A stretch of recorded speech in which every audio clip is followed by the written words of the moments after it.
우리 성도 여러분, 한 주간 평안하셨습니까? 오늘도 예배를 통하여서 우리의 삶에 선한 일을 행하시며 우리를 긍휼히 여기시고 또 능력으로 우리를 붙드시는 하나님의 은혜가 폭포수처럼 임하는 예배 되기를 소망하고 축복합니다. 오늘은 소망에 관한 이유라는 제목으로 함께 말씀을 받도록 하겠습니다. 언젠가 제가 한 성도님 가정에 신방을 갔는데요, 이 성도님께서 참 귀한 고백을 해 오셨습니다. 성도님께서 교회 오는 게 너무너무 즐거우시대요. 교회 오는 것이 즐겁다니 얼마나 반갑고 기쁜 고백입니까? 그러면서 마음속에서 어떤 게 좋으실까? 예배 전체가 다 좋으신 것일까? 아니면 찬양이 더 특별히 좋으신가? 아니면 기도하는 것이 좋으신가? 이런 궁금증도 같이 생겼습니다. 그래서 제가 물었습니다. 어떤 게 그렇게 좋으세요? 그랬더니 전혀 예상치 못한 답변이 돌아왔어요. 그녀가 이렇게 말했습니다. 목사님, 저는 주일마다 예쁜 옷을 입고 저를 꾸밀 수 있어서 참 좋습니다. 생각해 보니까 전업주부로 지내시다 보니까 옷장에 있는 예쁜 옷, 화장대에 있는 예쁜 화장품, 그거 입고 그거 바를 일이 별로 없으신 거예요. 그러다가 주일이 되면 그거 입고 바르고 교회 오면 너무 예쁘다, 아름답다 칭찬 듣고 그러니까 좋은 거죠. 의외의 대답에 깜짝 놀랐지만 또 안도감도 동시에 밀려왔습니다. 이런 이유로 교회 나오신다면 그래도 한동안은 교회를 떠나시지는 않겠구나, 이런 안도감이 밀려온 거예요. 교회 돌아와서 신방 내용을 정리하는데요, 그런 마음이 들었습니다. 그래도 하나님 앞에 나와서 예배하면서 그 영적인 기쁨을 알면 좋을 텐데, 그래서 하나님, 영혼을 가꾸는 재미를 알게 하시고 마음 깊은 곳으로부터 나오는 영적인 기쁨을 알게 하여 주시옵소서, 이런 내용의 기도를 드렸던 생각이 납니다. 우리 성도님들은 교회 오는 것이 기쁘십니까? 이 정도입니까? 기쁘시다면 왜 기쁘십니까? 혹시 같은 이유 있으십니까? 네. 이 이유가 나쁘다고 할 수는 없습니다. 사람이 자신을 가꾸고 단장하는 것은 귀한 일입니다. 그리고 그것을 통해서 행복을 느끼는 것도 괜찮습니다. 그러나 이 이유에만 머물러 있으면 그건 안 되는 것이겠죠. 이 믿음이 온전하다 말할 수 있는 성도님들 아무도 안 계실 겁니다. 저 또한 이 고백이 온전하다 여기지 않았기 때문에 하나님, 그 영혼의 기쁨을 누리게 해달라고 기도했던 것 같습니다. 우리가 예배당에 나오는 이유는, 하나님을 예배하는 이유는, 하나님 앞에 엎드리는 이유는 이런 단순한 이유가 아닙니다. 우리에게는 더 고차원적인 이유가 있지 않습니까? 하나님의 그 사랑, 말로 다 설명할 수 없고 표현할 수 없지만 하늘을 두루마리 삼고 바다를 먹물 삼아도 다 기록할 수 없는 그 하나님의 사랑과 은혜, 그것이 있기에 우리가 하나님 앞에 나오는 것 아니겠습니까? 토요일이 되면 권사님들께서 교회를 청소하기 위해서 또는 식사를 준비하기 위해서 교회에 오십니다. 지난주에 한 분 권사님이 생각보다 일찍 오셨어요. 그리고 잠깐 계시다가 사라지셨습니다. 왜 그런지 아세요? 저는 바쁘신 일이 있으신 줄 알았는데요, 독감에 걸리신 겁니다. 근데 다른 누군가에게 독감을 옮길까봐, 그러면 한 주 쉬셔도 괜찮은데 본인이 쉬면 다른 누군가가 힘드니까, 안 그래도 지금 최소 인원으로 청소가 돌아가고 있는데 안 된다는 거예요. 그래서 자기 할 부분을 해야 된다고 하시면서 일찍 나와서 먼저 하시고, 같이 하면 옮길 수 있으니 옮기지 않겠노라 하시면서 그렇게 하고 가셨습니다. 자신을 꾸미고 단장하고 그 재미에 나오는 교회 출석과는 사뭇 대조되는 것이죠. 더 깊은 이유가 있습니다. 하나님의 사랑과 은혜가 너무 크니까 자신의 삶을 내어드리면서도 그 자리를 떠나지 않고 기꺼이 지키는 겁니다. 그것이 하나님 앞에 예배하는 이유입니다. 초대교회 교인들이 그러했습니다. 하나님을 주로 삼고, 그래서 하나님을 내 사랑하는 주님 삼으면서 예수 그리스도를 주라 고백하면서 초대 교인들이 신앙을 지켜가기 시작했습니다. 그러한 모습들이 오늘 15절에 기록되어 있죠. 너희 마음에 그리스도를 주로 삼아 거룩하게 하고, 마음속에 그리스도를 주로 삼아 거룩하게 되었습니다. 성도라 부름받는 사람들이 되었어요. 그러나 문제는 이로 인해서 엄청난 핍박을 마주해야 하는 것이었습니다. 로마 제국에서는 주라고 고백될 수 있는 존재는 딱 하나, 황제였어요. 그러나 황제 아닌 다른 어떤 존재를, 그것도 로마 당국의 입장에서 보면 반역을 주도했던 정치범으로 십자가에서 처형받은 예수를 그리스도라 고백하며 나의 주님 삼는 것은 반역과 같은 것이었습니다. 유대교 회당들이 알아서 핍박해 주니까 한동안 로마 정부에서 방관적인 태도를 보이기도 했습니다. 그러나 이 기독교가 점점 부흥하는 거예요. 퍼져갑니다. 그래서 어느 순간 로마 정부에서는 탄압을 가하기 시작합니다. 예수 그리스도를 주로 고백하는 사람을 처형하기도 하고 살아있는 상태에서 배를 가르기도 합니다. 엄청난 비극이 펼쳐졌습니다. 반대로 누군가가 예수 그리스도를 주로 고백한다고 고발하거나 재판에 고소하면 그 사람은 로마 제국을 사랑하는 영웅 취급을 받았습니다. 그러니 많은 사람들이 그리스도인들을 고발합니다.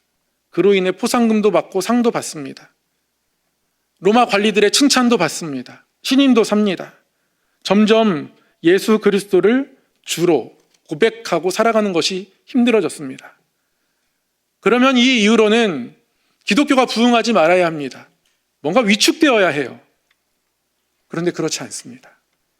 비방하는 자들이 있고 고소하는 자들이 있고 결국에는 저들이 부끄러움 당할 것이다 여기며 교인들은 여전히 예배합니다. 예배하는 것에 멈춰 있지 않고 주님께서 가르쳐 주신 분부대로 초대교회의 모습들을 지켜가며 구제하고 섬기며 봉사하며 지내는 거예요. 어떻게 이렇게 할 수 있었을까요? 다시 오실 주님에 대한 믿음과 소망 때문에 그렇습니다.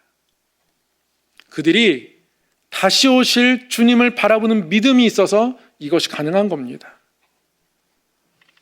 이 땅에 오신 예수 그리스도 오셔서 하나님의 나라를 전파하시고 결국 우리를 주의 것 삼으시기 위하여서 십자가에서 모든 것을 내어주시고 죽으시고 그러나 또한 죽음의 권세를 이기기 위하여서 부활하신 예수님, 그 예수님에 대한 믿음, 그 사랑을 이들이 알고 있습니다.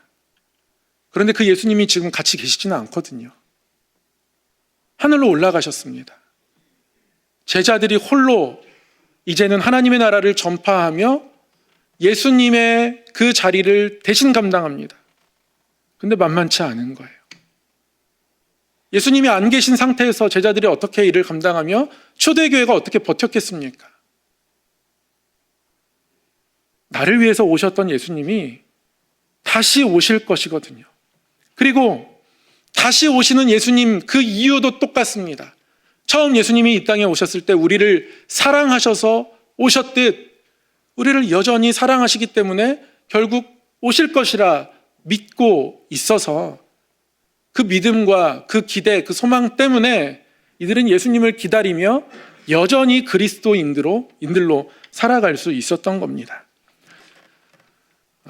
저희 목회자들은 선지동산이라고 부르거든요. 우리 교단 신학교 선지동산이라고 부릅니다.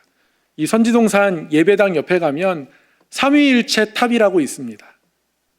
아름다운 큰 기둥 3개가 딱 붙어 있습니다.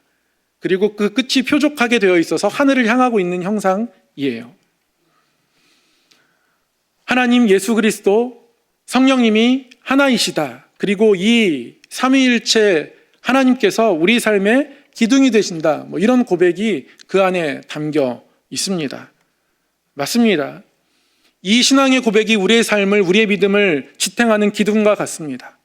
창조주 하나님, 하나님이 이 땅을 창조하셨다는 것, 창조주 하나님께서 우리를 낳으셨다는 것, 그래서 우리를 자녀로서 사랑하신다는 것, 이것을 믿지 않으면 우리가 신앙생활을 지속해 갈 수 없어요. 예수 그리스도 그 사랑, 그것을 믿지 않으면 신앙생활을 지속할 수 없습니다. 우리와 함께 하시는 성령님, 우리를 도우시는 성령님, 우리의 연약함을 중보하시며 우리를 위하여서 탄식하는 성령님, 이 성령님의 존재를 믿지 않으면 우리가 기도할 수 없어요. 신앙생활을 지속할 수 없습니다. 세 개의 기둥과 같은 겁니다. 근데 저는 이 세 개의 기둥을 하나 더 나누어서 네 개의 기둥처럼 여기고 살아갑니다. 예수 그리스도께서 이 땅에 오셨고 우리를 구원하기 위해서 보여주신 그 사랑, 이 땅에 오신 예수님, 그 예수님을 하나의 기둥으로 삼고요. 초대교인들이 그러했듯 다시 오실 예수님, 그 예수님을 또 하나의 기둥으로 삼고 붙잡습니다. 그리고 그 예수님을 기다리는 동안 우리와 함께 하시는 성령님, 이 네 기둥이 우리에게 필요한 거죠. 가끔씩 식탁이 아니라 밥상을 피고 TV를 보면서 간단하게 요기를 할 때가 있습니다. 그때 밥상을 필 때 다리 네 개를 딱딱딱딱 펼칩니다. 가끔은 그 밥상에 올라가서 못질도 합니다. 그러나 내 다리가 흔들거리진 하지만 저의 무게를 지탱해 줍니다. 저의 아내는 다리가 부러질까 봐 빨리 내려오라고 외치지만 저는 그 다리를 믿고 신뢰합니다. 그리고 그 높이가 못질하게 제일 좋아요. 그래서 종종 그 상을 밟고 올라갑니다. 내 기둥이 버텨줍니다. 그러한 내 기둥이 우리에게 필요한 겁니다. 우리에게 이 땅에 오신 예수 그리스도, 그분을 바라보고 그 은혜에 감사하는 마음들은 우리가 신앙생활 가운데 많이 갖습니다. 고백합니다. 그러나 다시 오실 예수님을 바라보는 마음, 이 믿음이 희미해질 때가 많아요. 그래서 그 믿음이 희미해지면 우리가 이 땅을 견디는 힘들이 약해집니다. 환난이 다가오거나 시험이 다가오거나 내 뜻대로 되지 않거나 그러면 우리의 마음이 흔들립니다.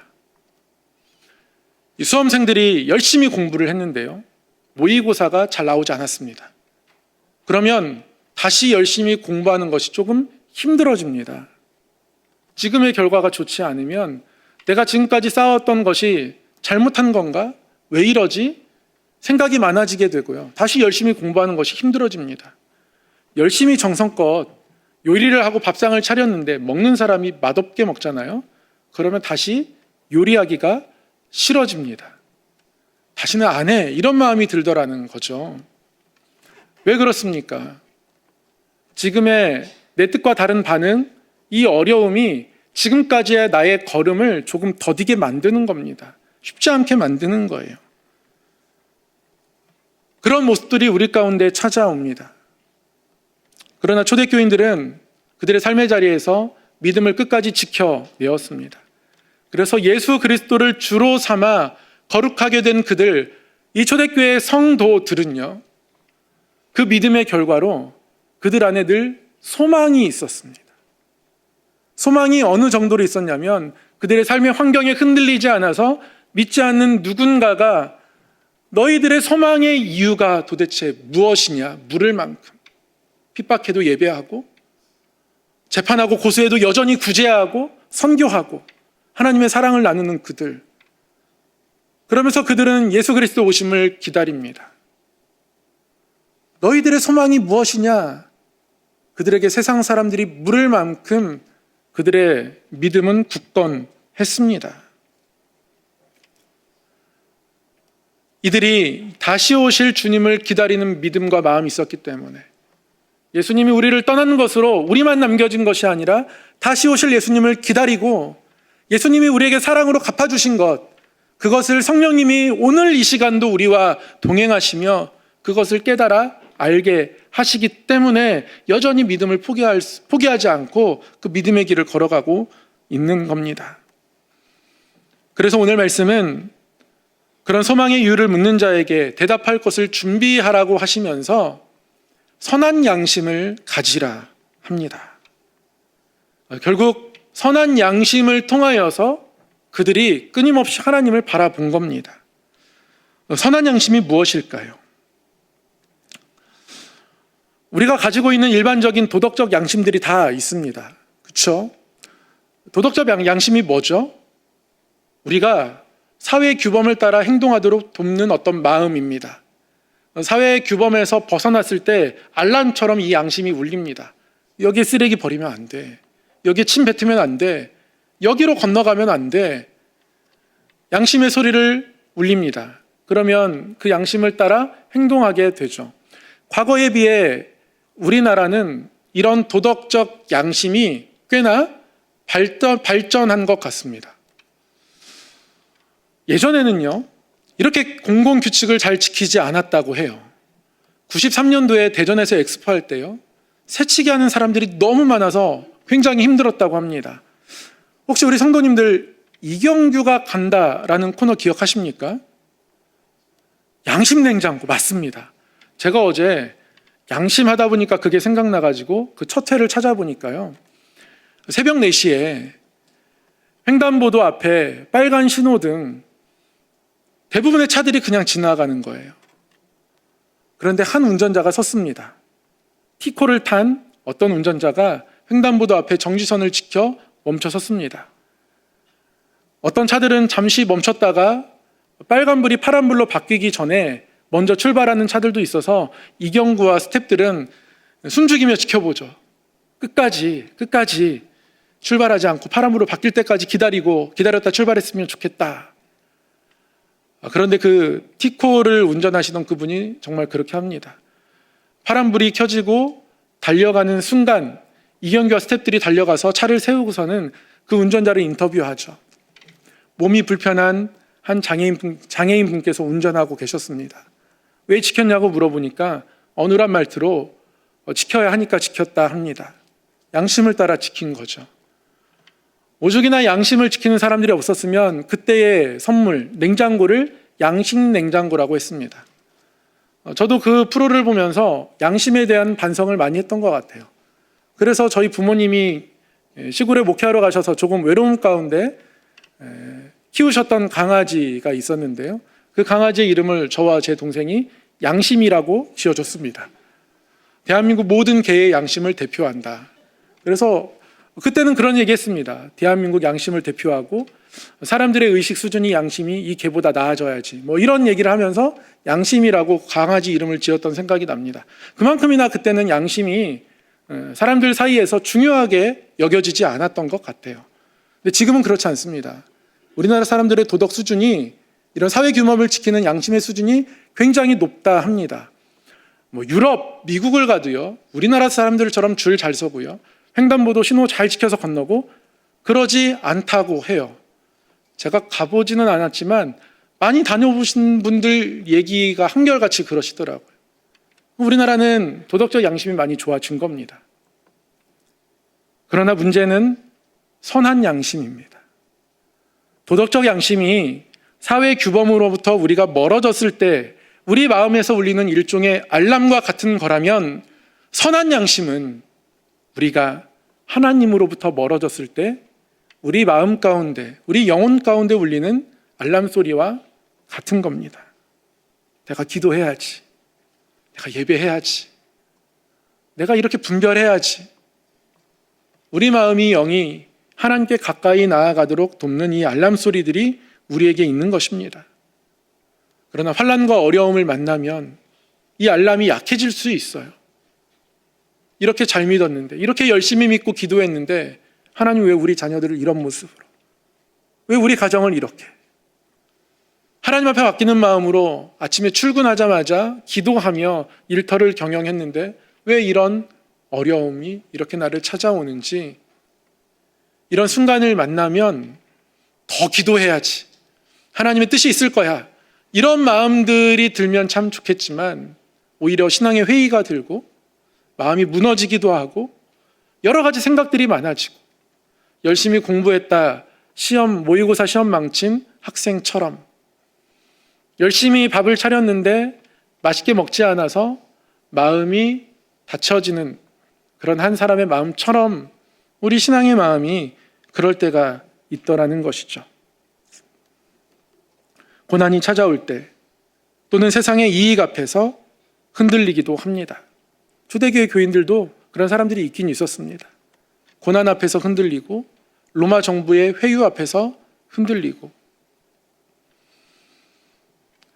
그러나 우리가 다시 오실 주님을 기대한다면, 소망한다면, 그것에 대한 기대가 우리 가운데 굳건하다면 그것이 우리의 믿음을 붙잡아 줄 것입니다.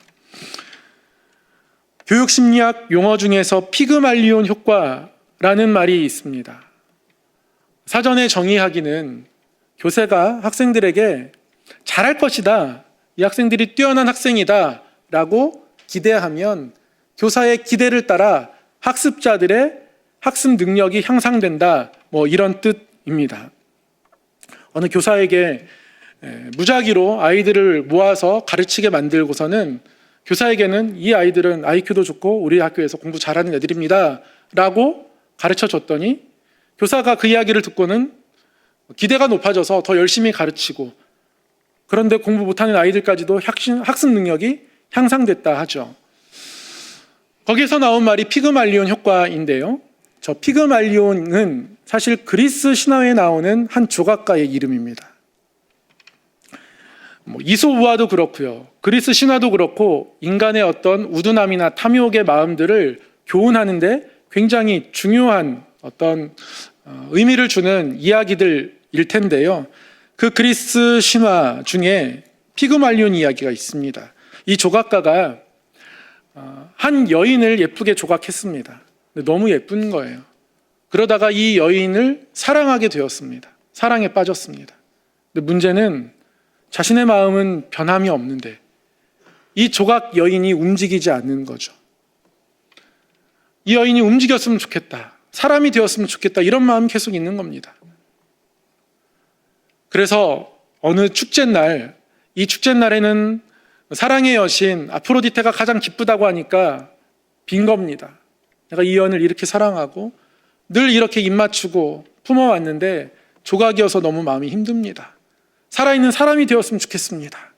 그랬더니 사랑의 여인 아프로디테가 이 피그말리온의 절절한 이야기를 듣고서는 피그말리온의 청을 들어 주었다 합니다. 피그말리온은 자신이 이름까지 지어주고, 그렇게 사랑했던 여인 갈리테이아, 그 여인이 사람이 되어서 둘이 행복하게 살았다는 그런 이야기인데요, 제가 드리고 싶은 말씀은 이 피그말리온의 이야기가 18세기 들어서면서 많은 그림 작가들에 의해서 그림으로 표현되었어요. 그림을 사실 띄워드리고는 싶지만 다소 선정적인 부분이 있어서 저는 영적으로 잘 무장되어 있어서 시험에 들지 않았는데, 혹 시험에 드는 분들이 계실까 제가 말로만 설명을 해드리겠습니다.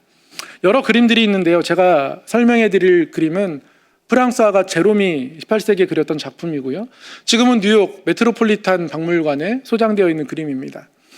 그렇게 크지 않은 1m 조금 안 되는 그림인데요, 그 그림에 보면 피그말리온이 조각한 여인이 뒷모습으로 아름답게 서 있습니다. 그 곡선이 참 유려합니다. 그리고 그 여인을 피그말리온이라는 조각가가 끌어안고 있습니다. 그리고 조금 멀리서 그 모습을 아프로디테 여신이 바라보고 있는 그런 그림이에요. 이 그림의 특징 중에 하나는 색깔입니다. 하얀 조각의 여인을 사랑하게 되었는데 사람이 되었다 하고 아프로디테가 이 조각가의 청을 들어줌으로써 여인이 점점 사람이 되는 그 중간쯤을 그림으로 표현한 거예요. 그래서 어떻게 표현했냐면 여인의 뒷모습, 그 머리서부터 등 언저리까지는 살색입니다. 그리고 그 아래는 여전히 하얀색인 거죠. 그렇게 사람이 되어가는 모습을 색깔로 표현했습니다. 살색과 흰색의 그라데이션으로 그 여인이 사람이 되어가는 모습을 표현한 거예요.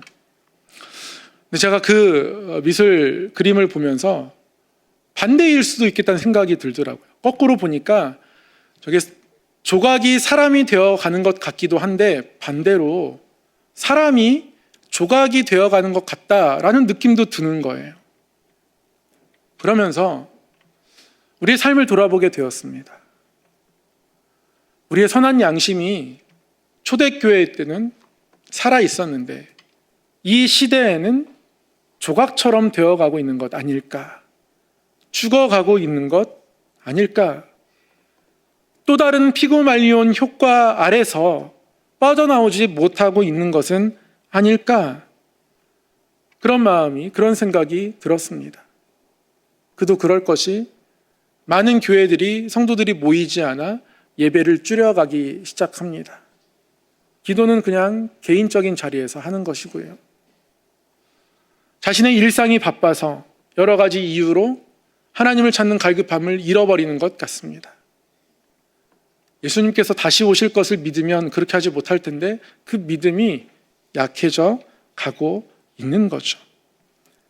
대림절은 이 땅에 오신 아기 예수의 탄생을 기뻐하며 기다리는 절기이기도 함과 동시에 그렇게 많은 사람들의 기대와 소망을 하나님이 알고 계시고 그들을 구원하기 위해서 예수님이 이 땅에 오셨듯 다시 예수님께서 이 땅에 우리를 그의 것 삼으시고자 오실 것이라는 것을 바라보고 기다리는 절기입니다. 그게 대림절이에요.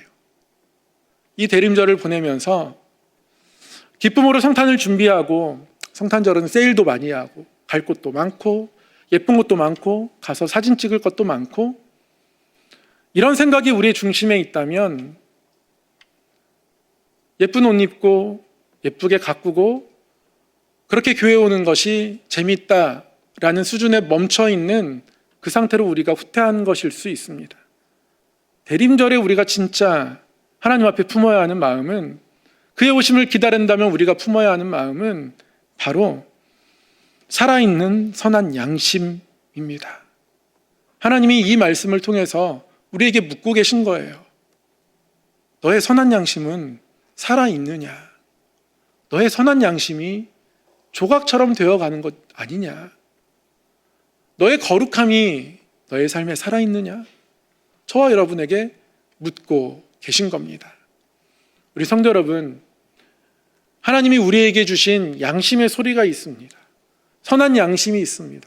하나님의 뜻으로부터 우리가 멀어질 때 다시 하나님 바라보게 하시는, 그래서 내 일터 형편이 내 뜻과 다를지라도, 내 삶의 걸음과 계획이 내가 생각한 시간표와 다를지라도, 우리 가정의 모습이 내가 원하는 그 모습과 조금 다를지라도, 그러나 다시 예수님께서 오실 것이고 그 약속은 우리를 향한 사랑의 약속이기 때문에, 또한 그때까지 그 약속을 기다리면서 우리를 지키시고 우리와 동행할 성령님을 예수님께서 보내셨기 때문에 여전히 그 믿음 가운데서 내 삶의 모습들을 하나님께 내어 맡기며 기도하는, 다른 것 구하지 않는, 다른 것에서 해결책 찾지 않는 이 선한 양심, 이 울림, 이 알람, 이것이 대림절을 보내는 우리 가운데 있어야 할 모습입니다.